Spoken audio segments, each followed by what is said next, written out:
கர்த்தருடைய பரிசுத்த நாமத்துக்கு மகிமை உண்டாவதாக.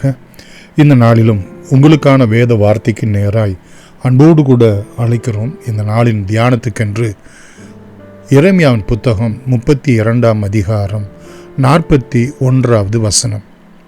அவர்களுக்கு நன்மை செய்யும்படி அவர்கள் மேல் சந்தோஷமாயிருந்து என் முழு இருதயத்தோடும் என் முழு ஆத்துமாவோடும் அவர்களை இந்த தேசத்திலே நிச்சயமாய் நாட்டுவேன்.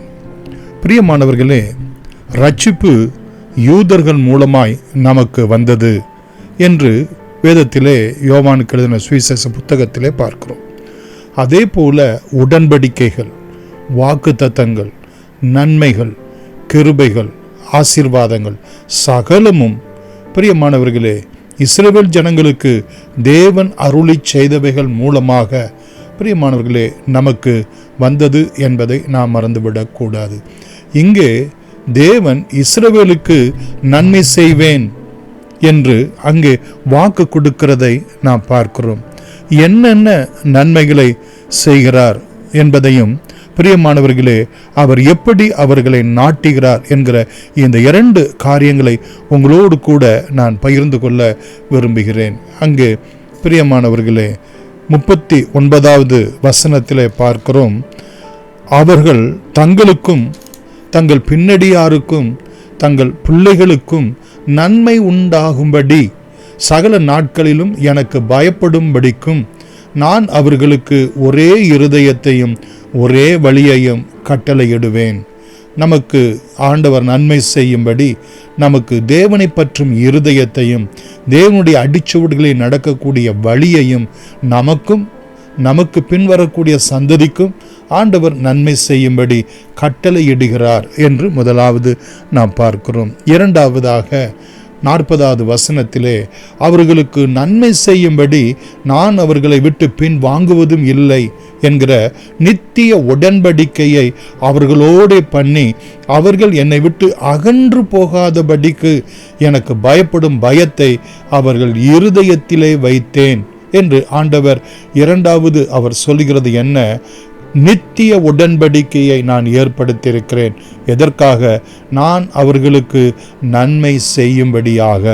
மூன்றாவதாக பிரியமானவர்களே 41வது வசனத்திலே அவர்களுக்கு நன்மை செய்யும்படி அவர்கள் மேல் சந்தோஷமாய் இருந்து என் முழு இருதயத்தோடும் என் முழு ஆத்துமாவோடும் அவர்களை இந்த தேசத்திலே நிச்சயமாய் நாட்டுவேன் என்று ஆண்டவர் அங்கே வாக்கு கொடுக்கிறதை பார்க்கிறோம்.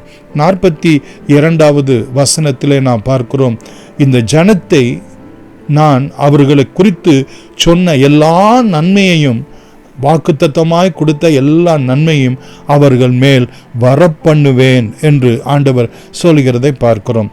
44வது வசனத்திலே அவர்கள் சிறையிருப்பை நான் திருப்புவேன் என்று சொல்லி அவருடைய நிலங்களெல்லாம் அவர்கள் கிரயம் கொடுத்து வாங்குகிறதாய், பத்திரம் எழுதுகிறதாய், அவர்களுக்கு சொத்து பத்து சுகங்கள் அவர்களுடைய பங்கு அவருடைய விகிதம் எல்லாம் வரக்கூடியதாய் திரும்பவும் என்று சொல்லி அங்கே நாம் பார்க்கிறோம். பிரியமானவர்களே, அது மாத்திரமல்ல 33ஆம் அதிகாரம் 6வது வசனத்திலே நாம் பார்க்கிறோம். 3வது வசனத்திலே கூட அவர்கள் செபிக்கிற எல்லா ஜெபங்களுக்கும் நான் அவர்கள் அறியாததும் அவர்கள் எட்டாததுமான பெரிய காரியங்களை நம்ம ஜெபத்துக்கு பதில் அளிப்பது நன்மையாய் இருக்கிறது.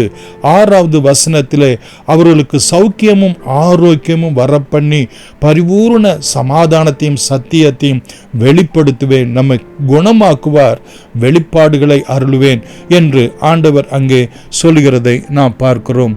9வது வசனத்திலே பிரியமானவர்களே நாம் பார்க்கிறோம், அவர்களுக்கு மகிழ்ச்சியும் கீர்த்தியும் புகழ்ச்சியும் மகிமையும் உண்டாகும்படி நான் அவர்களுக்கு சமாதானத்தை நன்மையாய் கட்டளையிடுவேன். நான் அவர்களுக்கு அருளி செய்யும் எல்லா நன்மை நிமித்தம் எல்லா சமாதானத்தின் நிமித்தம் பிரியமானவர்கள் ஜாதி ஜனங்கள் பயந்து நடுங்குவார்கள். ஆண்டவர் இஸ்ரவேலுக்கு அருளுகிறதான இந்த நன்மையான வாக்குத்தத்தம் கிறிஸ்து இயேசுவுக்குள்ளாய் உங்களுக்கும் எனக்கும் பூரணமாய் உண்டாகிறது. 14வது வசனத்திலே நாம் பார்க்கிறோம், நான் இஸ்ரவேல் ஜனத்தின் குடும்பத்தாருக்கு சொன்ன நல் வார்த்தைகளை நான் நிறைவேற்றுவேன். கிறிஸ்துவுக்குள் ஆம் என்றும் ஆமேன் என்றும் வாக்குத்தத்தங்கள் எல்லாம் நமக்கும் ஆண்டவர் நிறைவேற்றுகிறவராய் இருக்கிறார். 15வது வசனத்திலே, பிரியமானவர்களே, அவர்களுக்கு நான் நீதியையும் நியாயத்தையும், அவர்களுக்கு நீதியாய் நியாயமாய் வரவேண்டிய யாவற்றையும் நான் வரவழைப்பேன், நடப்பிப்பேன் என்று ஆண்டவர் வாக்கு கொடுக்கிறார். இரண்டாவதாக, நிச்சயமாய் நாட்டுவேன்.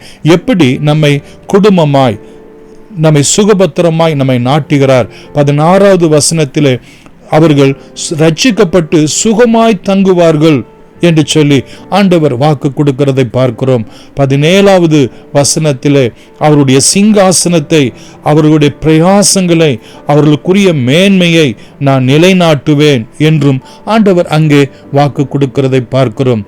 22வது வசனத்திலே நான் பார்ப்போம் என்று சொன்னால், அவர்கள் எனக்கு ஊழியம் செய்யக்கூடிய என் ஜாதி, என் ஜனத்தை, என் லேவியரை, ஊழியங்களை நான் விருத்தி ஆக்குவேன் என்று சொல்லி கர்த்தர் இங்கே வாக்கு கொடுக்கிற பிரகாரம் ஆண்டவர் இஸ்ரவேல் ஜனங்களுக்குள்ளாக நம்மையும் இயேசுவின் நாமத்தினாலே ஆசீர்வதித்து ஆசீர்வாதமாக்குவாராக. ஆமேன். God bless you.